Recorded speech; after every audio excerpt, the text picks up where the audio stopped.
turn that down. Gotcha.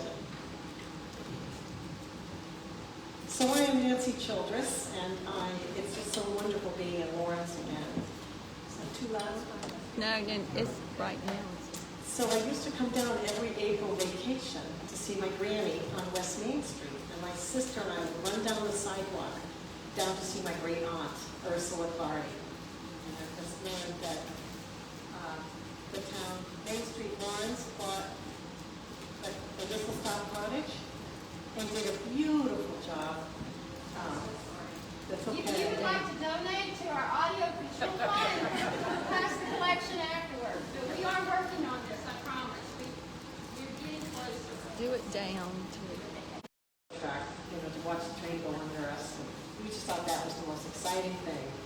So her nickname was Sister. We always called her Sister, but her name was Ursula Clardy. She was married to Wells Clardy. And so that's how my familiarity with Lawrence is coming down every April. But I wanted to at least go into a little bit about our family roots here in Lawrence that many of you may not realize.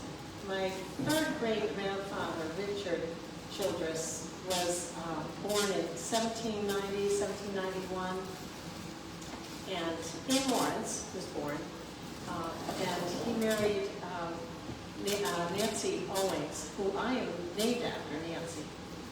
And she was also from Lawrence. And then their son, John Richard Childress, Jr., married Annie Dial. And they had a farm out by Dial's Church. And they have a son, which is my great-grandfather, William Pascal Childress. And in 1911, we have the horse stables. Oh, I'm sorry. Out of order up from here, 1911, William Pascal Childress and son, horses and stable, horses and mules business, right in downtown Lawrence. I have to figure out where exactly. I'm sure it's not there, but we can find out where it was. Behind the bank? Yeah. So I think the gentleman with the hat was probably W.P. And he married Mary Brooks. Oh, the one who's holding the baby. Mary Brooks's mother, Isabella Helms Brooks, is holding her great-grandson, my father. That was taken out of the book on Owings, the town book with the spiral binding. If you've ever seen that book. Picture. This is an old photograph I came across going through my father's things of farmer's market, bringing the cotton and hay into the Lawrence Square. And this was construction crew of one of the buildings here. I'd love to find out which building it is. Can you see? Am I standing in the way?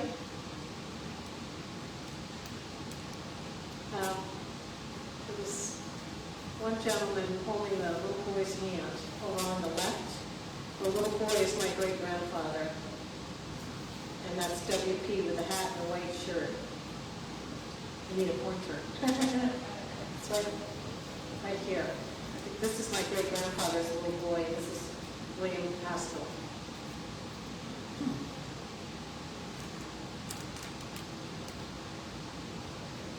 So we'll start the PowerPoint presentation now about my father's life.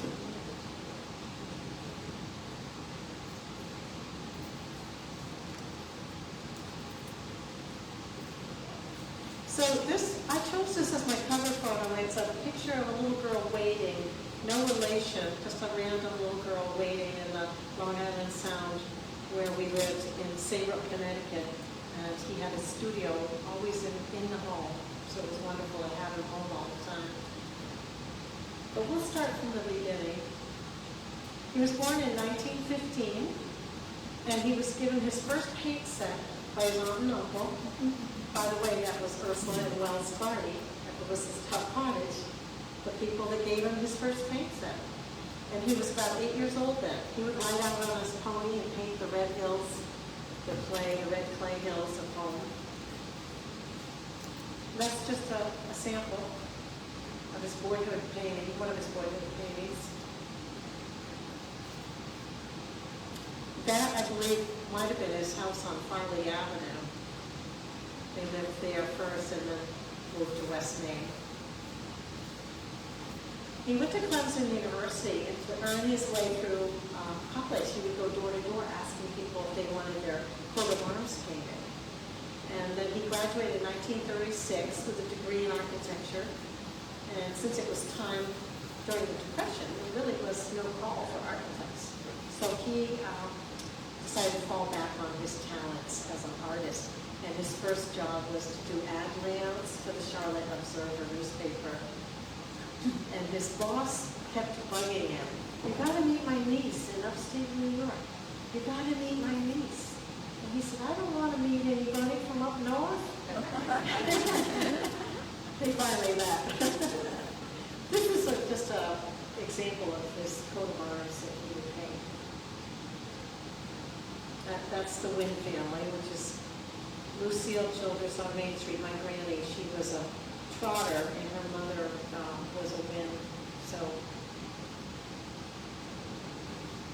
So he met his future bride, his boss's niece, in upstate New York. They moved to the Ithaca area in 1938. He illustrated for GLF. That stood for Grange League Federation. That later became Agway. His artwork promoted the farm gardens during World War II. So he was promoting people to save tin for the Army by growing their own food. And he would advertise fertilizer, seed purchases for farmers, 4-H ads. And my mother were actually the first to sample Birdseye's new invention, frozen peas. And they'd have a little card to fill out to rate them before they hit the market. So if you notice, this is all done in pencil. Absolutely amazes me to this day. Every little line is a pencil line. Same with this picture, pencil. Have your fertilizer in the barn by February 1st. That's my sister Jean. She's bending over the barbed wire. Now for that photograph, in the book, I have her modeling picture for this. My mother is actually holding up a camisole, the slip, to pretend that it's stuck on barbed wire. Then my father would photograph her and work from the photograph. So you'll see a lot of pictures in here that aren't in the PowerPoint. My two brothers and the dog Curly. Country Gentleman cover. Again, my brother and sister. So, if we could go back a slide. Yeah. Because the next story is kind of has a surprise twist to it. If you read ahead of me, it's really good. So, my dad at GLF became good friends with Roy Park. Now, Roy Park became later a media mogul. He would guide up syndicates of newspaper and television stations. But before all of that happened with Roy, he worked with my father at GLF and the Dean of Cornell. And so the three of men went out to lunch one day. It was the Dean of Cornell, it was Roy Park, and my dad. And they got to chatting, and they said, geez, let's talk this guy up the road into franchising his ice cream that he makes out of his garage. My dad said, how are we going to do that? And they said, well, you're going to paint this portrait, and it's going to appear on every carton of ice cream. So they presented the idea to the man that made the ice cream, and he loved that idea. He liked having his face on every carton of ice cream. The man's name? Duncan Hines. It later led to the cake mixes. And it appeared, the ice cream ad appeared in Look magazine And now we can go to the, yeah, also on the recipe box, so we can go to the next one. Yeah, so it's on, that's the portrait he did of Duncan Hines. It appeared on the back of the dessert cookbook, paperback. Here it is in Look magazine. Again, the portrait. He became quite involved with Cornell. He was commissioned to paint several of their portraits of the deans, which are still hanging today in the Mann Library, M-A-N-N Library on campus. He was also commissioned to paint the U.S. Associate Supreme Court Justice James Burns, who I believe also went to Clemson. James Burns. And there it is. This is portrait. And I have to say something on the side here. You're probably all aware that most artists can either do people or they can do landscapes. And I still am amazed that my father had this uncanny natural ability with no lessons in his life to do both people and landscapes. And that's my portrait. I have that hanging in my bedroom. That's my sister. She was the model for Jane. That's my mother. And if you see, it's hard to see, but it's also in the book. But this last photograph down here, she's holding up a can of Campbell's soup. So I don't know which came first, the chicken or the egg. I don't know if she had to do the ad for Campbell's soup first. And then Dad said, ooh, that's a nice pose for a portrait. Or vice versa. I don't know. But I have that portrait of my mother. And I just love it. To me, she looks like Grace Kelly. And those are just miniature ovals of my sister and myself. I have those too. So around 1952, they left Ithaca, New York, and moved down to Saybrook, Connecticut, because he wanted to be closer to New York City, where he did all his commercial work. He kind of transitioned from farming to Coca-Cola, Campbell Soup, Wonder Bread, Buster Brown Shoes, and Frigidaire.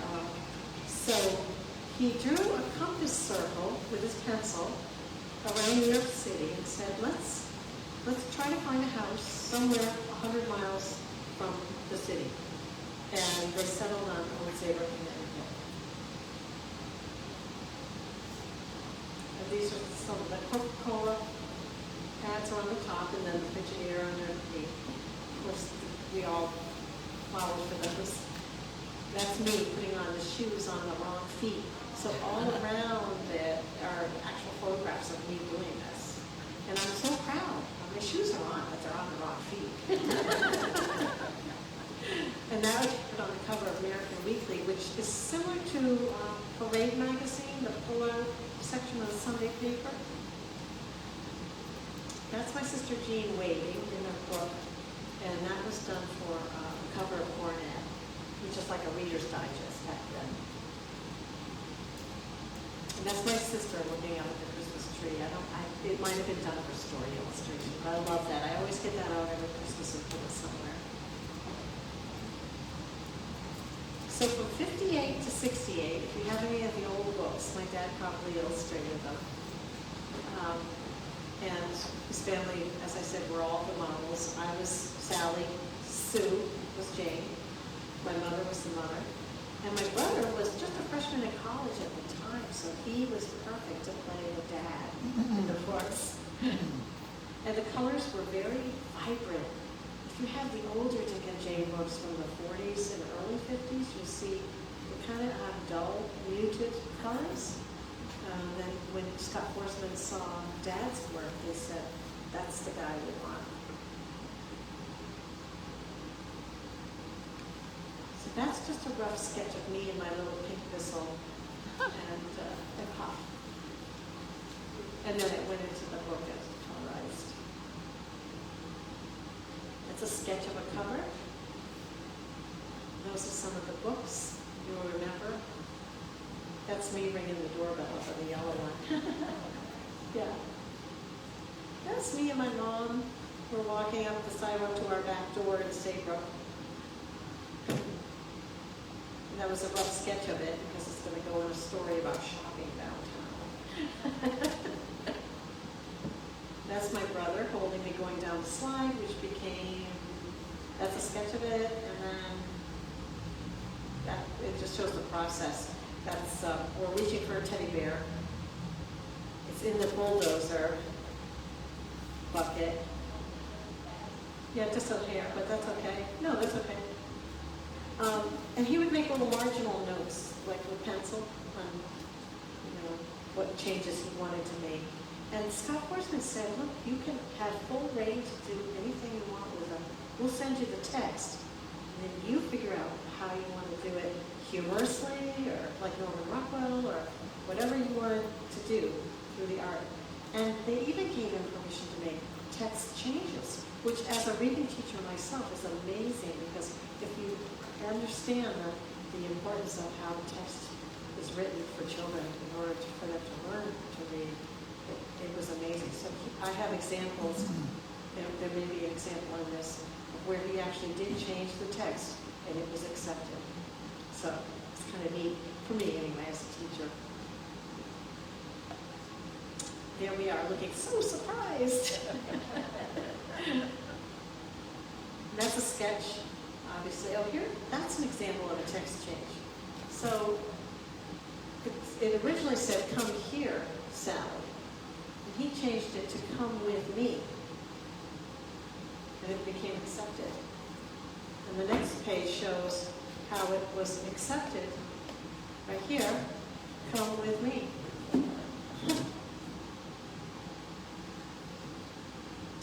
During our years in Saybrook, he also illustrated for Yankee magazine, the covers and the stories inside also. And he illustrated the children's magazine called Golden Magazine. And we used local people, neighbors as models. And then in '65, we moved to Headline, and we had a 3-car garage. And Old Saybrook Savings Bank asked him to do a big mural of one of the Saybrook lighthouses. So where did he do it? He did it in that 3-car garage because it was the only space he could do something of that size. There it is, and that's my brother with the glasses. He donated the mural to the Saybrook Library. And this is a painting that's near and dear to my heart. It's our family duck blind. And my mother is modeling with a neighbor. And she's, of course, Norman Rockwell humor all over this, right? So she's saying, let's go, it's pouring rain, it's terrible out here. And he's like, what do you mean, it's beautiful? And I think he did it for Winchester Arms. So when my mother died, he died first and then my mother died. We all had to draw straws. I drew straws and I got the painting. Well, I also already had the gun and the box of shells. So I set it up in my living room with a little display, the painting, not the gun, but the painting, and the box of shells and the thermos. And then I have some little, like shoreline decoy birds, almost like pipers. And I had them set up with some seagrass in a vase. And it just looks beautiful. And a duck lamp right there. It was like, oh, this is great. And this is a cover for Yankee magazine, July 1979. And there's another cover with the seagulls. He probably took that off the mural and just did a small cover from Yankee. That's me posing in the straw hat. I was still modeling in college. This is a painting, I think he did this one for Yankee. It's Rockport, Maine, and we call it Down to the Sea. Really pretty. And if you wonder, I have to put Childress across all of these paintings as a watermark. It's for protection, IP protection. Alexander Graham Bell and his 3 grandchildren. Now I have a story about this one. If in the book you'll see a pencil line right down straight through the middle. So Alexander Graham Bell's daughter married a Grosvenor, and together Alexander Graham Bell and his son-in-law Grosvenor co-founded National Geographic. So these 3 little girls are his grandchildren. They're all Grosvenors. And my dad asked me, would you take this painting down to Washington, D.C., and they're going to use it for a centerfold. So that's why the pencil line went down through. And I don't know when it appeared, but they're standing on one of the not a dock, but a walkway in Cape Breton, Nova Scotia, which is where Alexander Graham Bell's family compound is, and I think they still have a memorial or museum there. Then he got into painting university portrait series. He did Clemson, he did Cornell, he did Yale, Duke, Dartmouth, Harvard, Yale, Princeton. So he would travel out to the campuses, take photographs of some iconic, classic scenes from the campus, certain architectural highlights, and then bring back all the photographs and paint them into campus scenes. And then he had an arrangement with each of the alumni associations, so they would feature them in their alumni magazines and sell them. And everybody made a little, my dad got a little, the alumni association got a little. It was fun. He enjoyed it. So this is just an example of Duke University, Wisconsin. Wellesley was his last painting he did before he died. So they retired, my mother and father retired up to New Hampshire in 1977. And he would occasionally still paint the university or an occasional magazine cover, story illustration. He passed away in 1983, and his artwork was featured in a national tour in the 90s, starting at Norman Rockwell Museum in Stockbridge. And I went down and gave a talk for that, and I met Eric Carl that night and his wife, which was a highlight, because he wrote The Very Hungry Caterpillar, illustrated, love his stuff.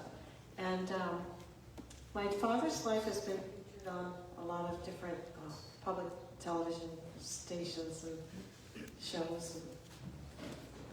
And that's a picture I love, and I love him standing there at his easel. So I think that's the last slide. So any questions that you guys might have? Yes?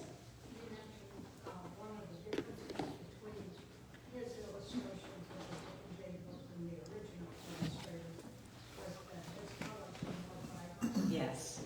Were there any other significant differences? Not that I'm aware of. I think the text pretty much stayed the same. And Zerna Sharp was the woman that wrote the books.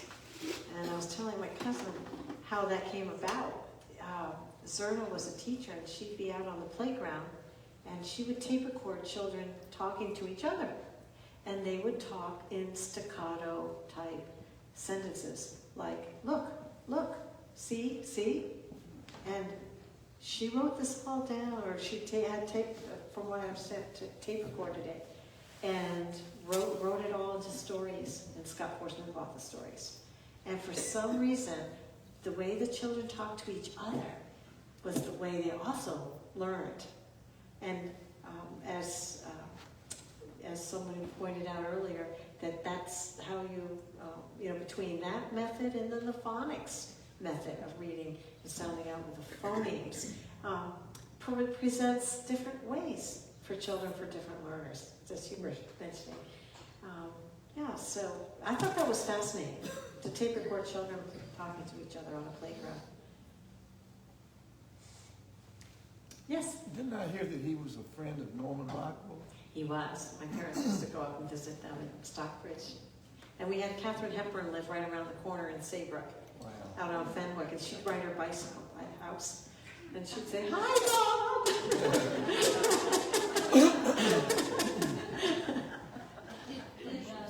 Your dad and Norman Rockwell ever collaborate on something, anything? I don't think they ever did, but they were certainly from the same school of art, the realism and the humor, yeah. But it's amazing the people that we seem to live near. There was a woman that lived in Hadline when we had the 3-car garage, and down the hill was the woman that wrote, Edith Hamilton wrote the Greek anthology of Greek studies, or Greek mythology. Yeah, Greek mythology. She was quite famous in her right.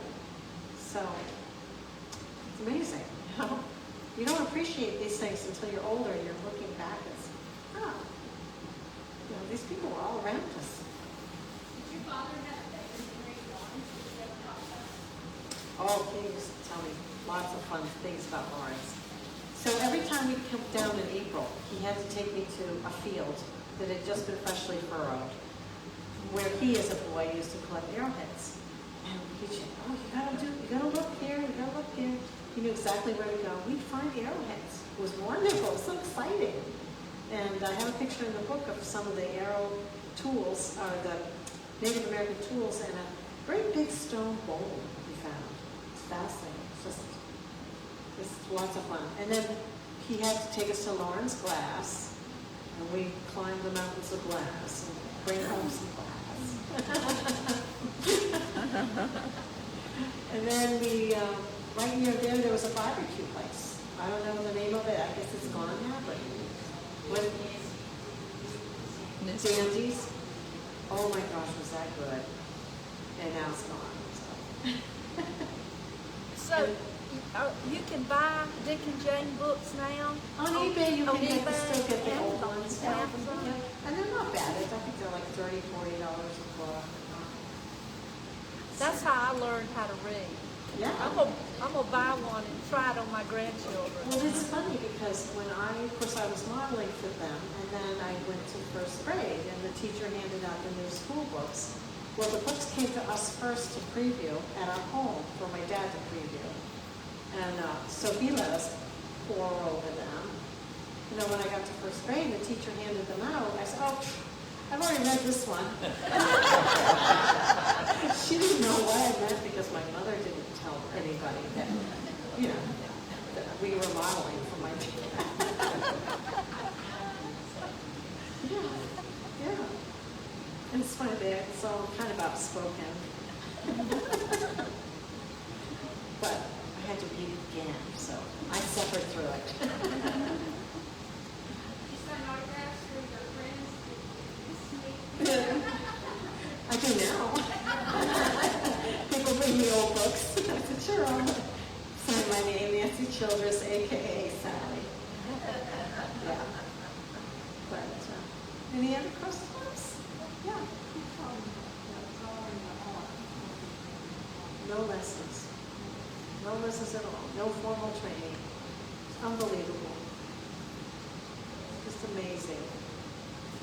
And it's kind of neat that Ursula and her husband gave him his first paint set. Yes, in the back? What were you holding up there that said you had more pictures? This one? Yeah. Oh, okay, so there's some of there. There's some here to purchase, yeah. I called it From the Red Hills to the White Mountains. Because he moved from here up to New Hampshire eventually. I mean, there was Connecticut in between. And that's the picture at the last, right there. And I have a dedication page, and then I have a afterword in the back. And then lots of color pictures, lots of modeling pictures too, and a couple of pictures of our houses that we lived in. So I tried to match the picture that he drew with the modeling picture right next to it, side by side. It's kind of fun to look at.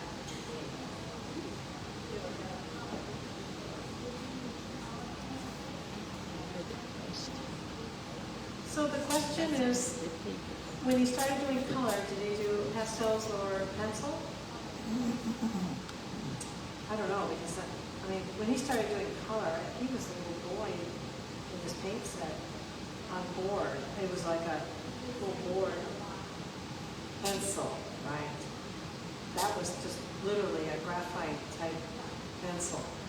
But I think, so when he switched his commercial work to color, I think it was all watercolor, I think. I'm not sure. Could have been gouache. I'm not sure. But I love his oils. His oils are, like he did portraits in oils, and he did. Oh, but the Dick and Jane, they would be more like watercolor, I think. It's softer but vivid colors are, yeah, it's not like, I don't think you could do a book with oil. I don't think you could, like, be too heavy of a medium. Any other questions? Thank you all for coming. This has been wonderful.